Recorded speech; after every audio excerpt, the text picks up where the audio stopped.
This video and story will entertain and inspire you as you learn about a real-life success story of entrepreneurship that took place over 20 years. This is the Odyssey. It's epic. Hey, this is Cliff with Power Up Book. I'm an entrepreneur, an author, and an executive MBA, and I have to share the success story from Reddit from a guy named John Rush, a developer who started several companies and went through major hardships before being on track to making it big. The links to his post on Reddit as well as his X account can be found in the notes in the description of this video. Okay, let's dive in. John Rush says, I want to share this with other founders. Wherever you are in your journey, keep grinding. It takes years to get where you want. For me, it took 20 years. It is a journey, and it's not uncommon to have to work for years to become successful. Okay, John goes on to say, in 2004, everyone is going crazy about mobile phones, games on them, and polyphony music. I learned that stuff and opened a min biz where I upload this stuff on the phones. I made my first smart money. I love this. Entrepreneurs see opportunities and needs that others do not see and execute on them immediately like John did. Okay, so John continues. 2007, I realized most students are lazy shortcut seekers. I start Rush Studio, the agency for students to get their coding assignments done. From small to diploma levels, I built the first version of Mars X, a startup I will eventually start 14 years from here later in 2022, and IDE. On a side note, that means integrated development environment that combines common activities of writing software into a single application. This IDE is where to quickly produce assignments and randomly edit code to pass plagiarism tests. Again, John sees an opportunity and seizes it. I love hearing this. Okay, back to John.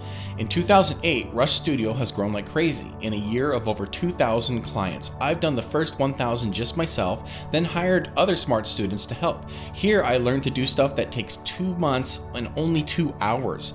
This has defined my future until this day. Now, here's what's important. John scaled by hiring a team, and he also hacked the process to save time and money. Many people overlook these things all the time. Kudos to John. Okay, so back to John. 2009, exit. I get an email. They say, we are your competitor and very impressed by your studio. We want to buy you, all of your work, and you work for us for a year. I say, I can't do a year but 3 months. I will do what you want me to do in a year. In 3 months, don't worry. I made tons of money for the stage I was, a student in a dorm room, and from that day, I never had to think about money again as a means of survival. Wow, that, my friends, is freedom. Making enough money to know that you can eat and thrive, all from one event, which is selling his company. A bigger fish will always come along and want to eat the little fish. That happened to me myself when I started my first company. Okay, let's get back to John. In 2010, I drop out of school to start a dev shop.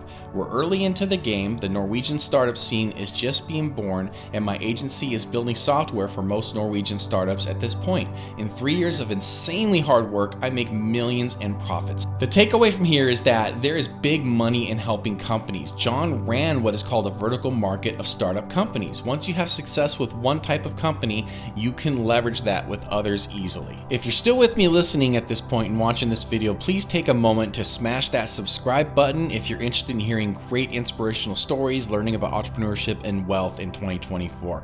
Okay, let's get back to John. Let's see where things get dramatic. 2013, I invest most of my money into startup stocks and currencies. In 2014, I lost 70% of it. Now, speculative investing is extremely risky and returns can be much higher than people can imagine though at the same time. However, you can also get burned like John did. Is this gonna deter him?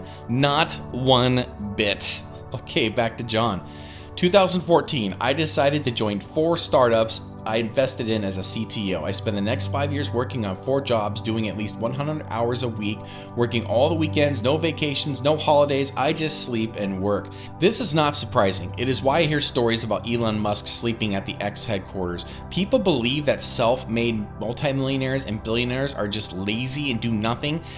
Nothing could be further from the truth, okay? John continues, in 2018, I got an email from a crypto exchange. We were hacked and the funds are lost. I lose all my Bitcoin again. F-U*K. I know the feeling. I got slaughtered myself in crypto in 2018. It's brutal. 2022 is even worse with people even today not being able to access their funds. I personally still believe in the value of Bitcoin and the technology behind it, but that really is for another video. Let's get back to John. In 2019, my main startup back then is having serious struggles. At the start, I promised my people we would succeed, and they said no to all other job offers all those years, and now we're at the edge of bankruptcy. I put my own money to save the company. I sold my house and spent $700,000 on it over the next 3 years. This, my friends, is a huge gut check, both for John as the owner and CEO, and for those who chose to stay and work for him. There are risks everywhere, and when it counted, John liquidated his own assets to keep his company afloat and help keep his people paid. Wow. The kind of sacrifices people make to get their companies going is nothing short of legendary. People like John deserve all the wealth and success they, or in this case, John, can get. Okay, John, what crazy stuff happens next? 2022, my co-founder, best friend, and CEO loses his soul in crypto hype, turns into a person I cannot recognize, and ghosts the company. I do everything I can to save the company, and it works out. By the end of 2023, we turned profitable for the first time in over 10 years. This is common. Co-founders become estranged enemies. This happened with the best friends who started Zipcar together. They hated each other by the time Avis bought Zipcar, and they can turn boards against each other and even force each other out of the company. This is crazy stuff. The stress of getting a startup off the ground is insane. This is nasty, awful stuff that can happen to startups. I worry about my own co-founder of my startup as well. I just worry that he's going to be busy and start ghosting me and just kind of disappear. Okay, John, please tell us this is turning around. He goes on to say, 2022, I start Mars X in parallel, the same tool I first built in 2007. It feels like my destiny and fate as the universe connected all the dots. I raised the VC round, which I canceled right at the last moment to go for self-funding. I put my own money in because I want to go the bootstrapped way. 2 months after the venture capital scene crashes then, I'm thinking maybe I should have raised. It was the top of the market and I was getting $3 million on a $20 million valuation. But I go on. I buy Unicorn Platform for $800,000 from a bootstrapped founder to quickly learn what bootstrapped world is like. Now, giving up equity will feel so painful for founders of startups. I gave up a lot of equity myself for mine, but it was either that or no company. I personally chose company. I wish I could have bootstrapped everything like John has. I did with my first company, which I'll talk about in my upcoming book. However, I don't know the term offers that John must have turned down, but hopefully it was for good reason. He goes on to be the big fish here, and that is awesome. Nothing makes a company look better than being able to acquire other companies. Okay, John, turning things around, let's see what happens next. 2023, I pivot the strategy for my startup. Instead of launching it as a dev tool now, I decided to first launch 100 SaaS tools on top of it to make sure the world sees how good my platform is. Because developers are so skeptical. They ask, will it scale? Are there any serious projects done on it? Will it handle the load? So I say, I don't want to beg for users. I want users to beg for access once they see my platform is powering hundreds of famous tools, some of which they personally use. Personally use, that is the key. John built a platform that makes everything we already are using talk to each other. That's brilliant. This is where millions of dollars start to pour in lightning speed.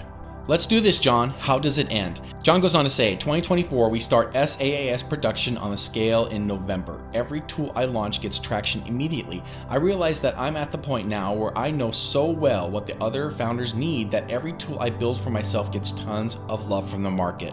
In January alone, we get more growth than in the year prior. It's just accelerating. I feel like I've made it, but it took me all these 20 years of uncertainty, failures, hard work, and hopes. If you're an active founder or planning to start a venture, it'll be fun, but really hard. Prepare yourself for a long marathon, not a sprint. John, that is the biggest understatement ever, a marathon. Buckle up, friends. Prepare yourself for an emotional marathon that will test you in ways you never could imagine. This is amazing, John, and congratulations to you for your success. Check out John's X profile in the description of this video to see his current companies. I have a similar story in my book that will be published soon where I tell my emotional story about how I bootstrapped and grew my first business organically and sold it a year later to a larger company.